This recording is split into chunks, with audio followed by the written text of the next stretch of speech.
Hi everyone, welcome back to another one of our podcasts. Today, Camden is going to introduce our special guest. Today we have a special guest, senior from Central High School, Brogan Golob. Thank you guys for having me on the podcast today. I am the senior class treasurer and I'm committed to Eureka College for baseball. Thank you, Brogan. We're really excited to have you on the podcast. So today our topic is the dangers of social media, and one of our main topics being the use of AI. And it's really just not a joke when we talk about the dangers of it, which is why we really wanted to cover it and have it be one of the main topics of our podcast.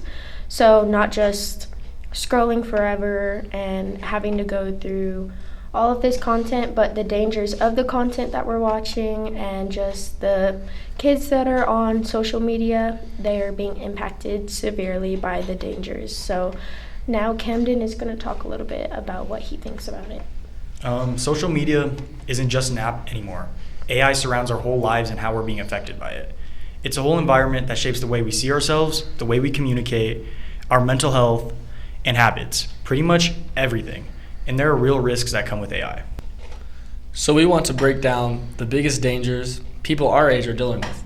Things like mental health struggles, comparison culture, cyberbullying, addicted algorithms, AI influences, and lots of privacy issues. And we're not coming at this from a social media as evil kind of angle. It has benefits, but there are things happening behind the screen that most of us never notice. And that's where the danger really is, when we don't realize who is being affected and why.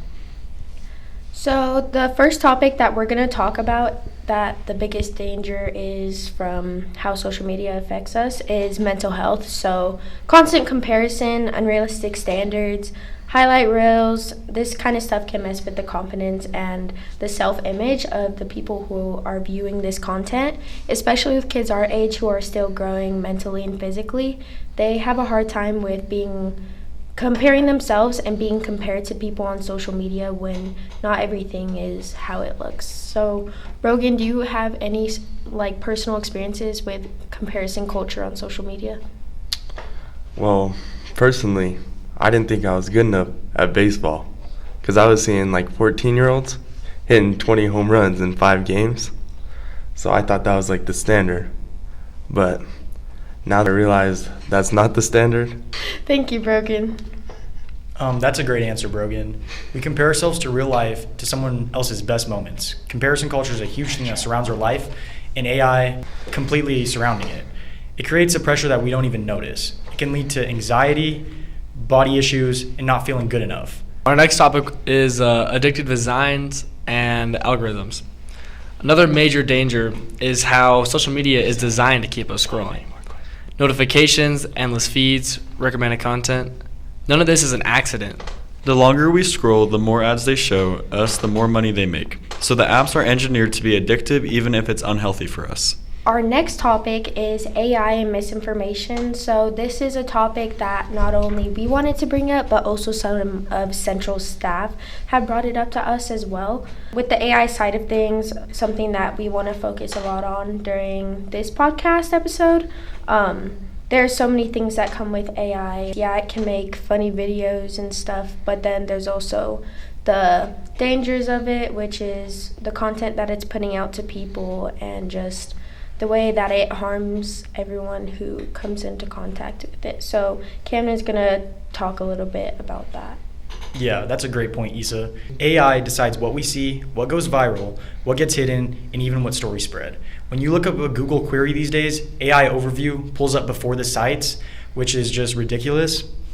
And sometimes the things that spread the fastest are the most harmful: misinformation, deepfakes, and heavily edited images that seem completely real. AI-generated content can blur the lines between what's real and what's fake. I know I've personally seen videos and believe that these are real. I show it to somebody and they make fun of me for it.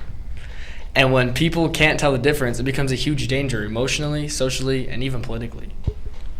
So now we're going to get into the topic online safety, privacy, and digital footprints. So privacy is another danger most people don't think about.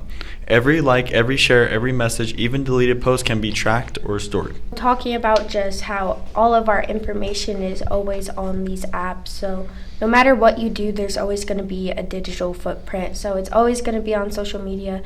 It's always going to be able to be seen. So just making sure that you're being aware of what you're putting out there, not only what you post and what you choose to post, but also your personal information. Everything about you is out on social media. And that's also one of the dangers that AI comes with, is when you're giving it information, if you're asking it a question or something, it's going to store that and then it's going to be there forever. So just making sure that you are being safe online and making sure that you're taking those safety precautions to make sure privacy is ensured. Just thinking about that with kids our age, they just think that there's no consequences when it comes to their digital footprint. So I think that is also one of the biggest things that come with the dangers of social media. Next, we have cyberbullying and harmful interactions. And of course, there's cyberbullying. It's easier to say something harmful behind a screen, and the impact can be worse because it follows you everywhere for the rest of your life. There will be images on the cloud or on the web. Brogan, I know you like to play video games, so I would like to pass this point off to you and explain your reasoning behind cyberbullying. I think cyberbullying is really bad because I feel like it could destroy someone personally, like their mental health. It could just put it in the dirt and I don't know, just lead to some really bad things. It's a good point, Brogan. Good job. Online drama, group chats, anonymous comments, these things can escalate fast, and the harm can last way longer than just in the moment. Emotional manipulation and filter bubbles. Social media can also trap us in something called bubbles. It shows us content that matches our emotions or opinions, keeping us stuck in one mindset.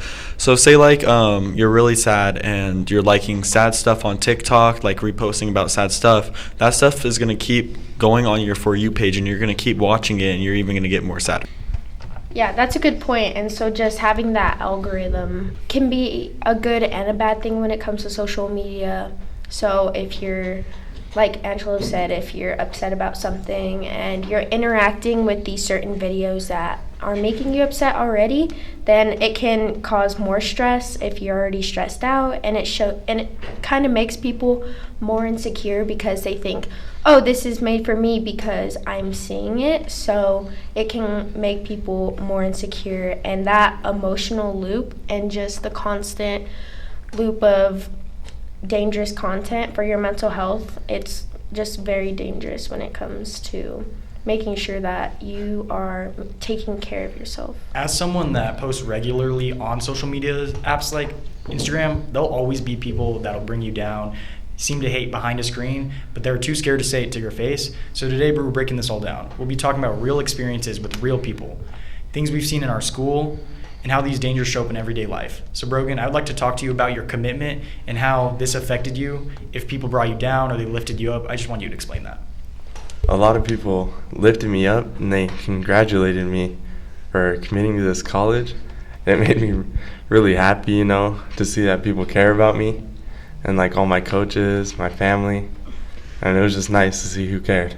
For those who also commit and post about things like that, how do you think people saying hurtful things to them can impact the way they feel about their commitment?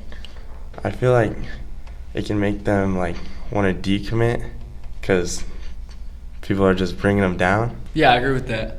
I think I see a lot of times, a lot of people will commit to like maybe a JUCO school or like a community college, and then people bring them down, make them feel like they're not as good as those D1 players, like, because that's like the top notch per se.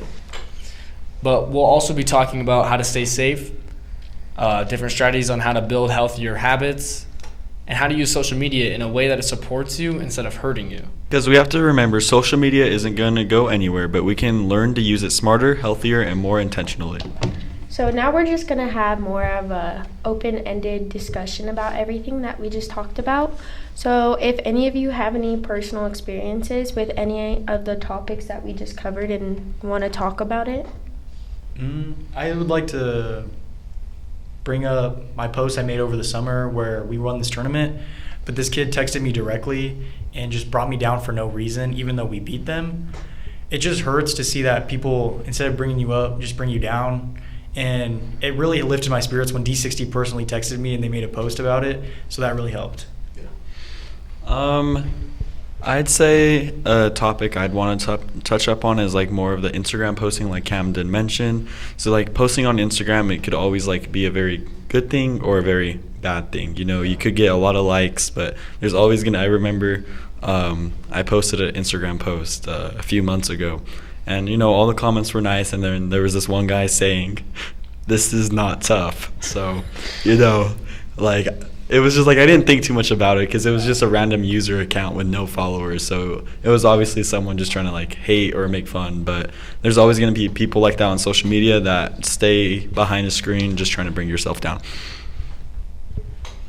Another one I want to touch up on is addictive designs. And a lot of people, I see it all over the place, are falling for these designs because they're made to keep you on their app. Like when you keep scrolling, keep finding stuff that you like, yeah, you like it for the moment, but none of those memories really last. Something I want to talk about is comparison culture and kind of mixing it in with the AI factor of social media. So just like we said before, seeing things that are made of AI can make you compare yourself to it, or if you're like a social media influencer, comparing your content to it.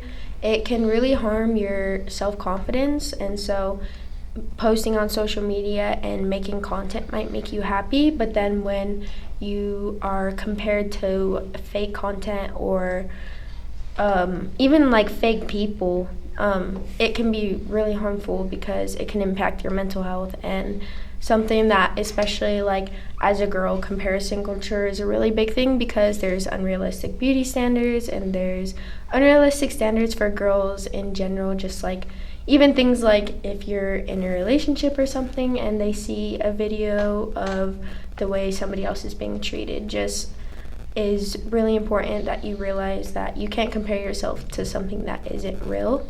And I genuinely think that the biggest thing with the dangers of social media is comparison culture. Even with like what Brogan said, comparison culture in athletics, comparison culture in just like standards with everything. So like you can make any type of content and you're always going to be compared to someone else. Someone's always going to be cyberbullying through a screen and saying this isn't good enough, somebody else does this better. And if you are going through that, just know that it's like never gonna be the truth, and you just have to stand with the people who actually care about you and support your content and support you. But yeah, that's kind of my take on it. So I think they did great on everything they talked about. Okay, do you have anything else? Yeah, I would like to add that this podcast, media awareness, is supposed to be spread for the public, but I want it to really enrich the Central High School students that feel like they are not enough. Just know that you are enough in everything that you do. People are different in their own ways, whether you do drama, athletics, academics. Just know that you're enough. I completely agree. Just making sure you keep yourself level-headed and like not getting too down on yourself, and just remembering you are a person and that you do matter. Yeah, and also remember there's multiple strategies you could do to get yourself off the apps, like setting timers for how long you're able to be on social media in general. You could also keep yourself busy with like stuff throughout the day, with work, sports, homework, friends, in person.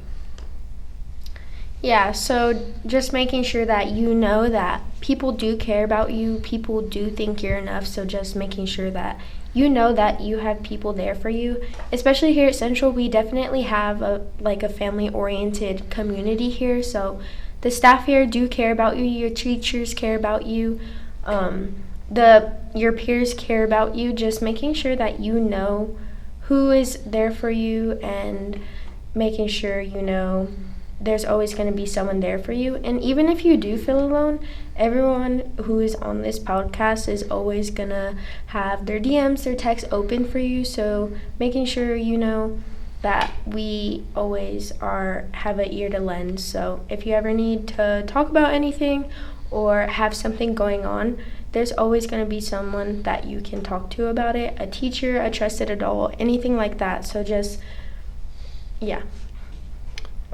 make sure to be yourself and don't let anybody bring you down. I'd like to thank Brogan for his time on our podcast as our special guest, and also congratulate him for his commitment. Yes.